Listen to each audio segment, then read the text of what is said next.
গভীর এক গ্রামে, যেখানে সূর্যের আলো দিনের বেলাতেও মাটি ছুঁতে পারে না, সেখানে দাঁড়িয়ে আছে এক বিশাল কালো গাছ। গ্রামের বয়স্করা বলে, সেই গাছের জন্ম হয়েছে মানুষের রক্তে সিঞ্চিত মাটিতে। গাছটি এতটাই অদ্ভুত যে এর পাতা কখনো ঝরে না, আর এর ডালপালা যেন আকাশ ছুঁয়ে দিয়েছে। গ্রামের মানুষরা গাছটির কাছে যেতে ভয় পায়। রাতে গাছের দিক থেকে শোনা যায় ফিসফিস শব্দ, যেন কেউ নাম ধরে ডাকছে। মাঝে মাঝে গাছের নিচে কুয়াশার মধ্যে আবছা মানুষের ছায়া দেখা যায়। বলা হয়, যারা সেই ছায়ার দিকে এগিয়ে যায়, তারা আর কোনোদিন ফিরে আসে না। একদিন গ্রামের যুবক আরাফাত কৌতূহল সামলাতে না পেরে গাছটির কাছে যাওয়ার সিদ্ধান্ত নিল।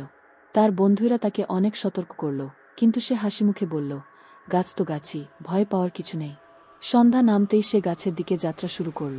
পথ যতই গভীর বনে ঢুকছিল, ততই চারপাশের শব্দ থেমে যাচ্ছিল। পাখিরা চুপ, বাতাস থমকে গেছে, এমনকি নিজের পায়ের শব্দ যেন অদ্ভুতভাবে মিলিয়ে যাচ্ছে। গাছের কাছে পৌঁছাতেই সে এক ধরনের ঠান্ডা অনুভব করল, যা ত্বক কেটে ভেতরে ঢুকে যাচ্ছে। কালো গাছটি চাঁদের আলোয় আরও ভয়ঙ্কর লাগছিল। ডালপালাগুলো এমনভাবে বাঁকানো যে মনে হচ্ছিল এগুলো নড়ছে, যেন তাকে স্বাগত জানাচ্ছে। হঠাৎ গাছের গোড়ায় কুয়াশার ভেতর থেকে একটি কালো ছায়া বেরিয়ে এলো। ছায়াটি মানুষের মতো, কিন্তু মুখ নেই। শুধু গভীর কালো শূন্যতা। যেখানে চোখ থাকার কথা, সেখানে অন্ধকার গর্ত।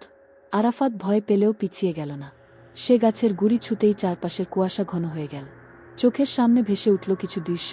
এক নারীকে বাঁধা অবস্থায় গাছের গোড়ায় বসানো, গ্রামের মানুষ মন্ত্র পড়ছে, আর সেই নারীর চোখে অশ্রু। মন্ত্রের শেষ মুহূর্তে তার দেহ ধোয়ার মতো মিলিয়ে গিয়ে গাছের ভেতরে ঢুকে গেল।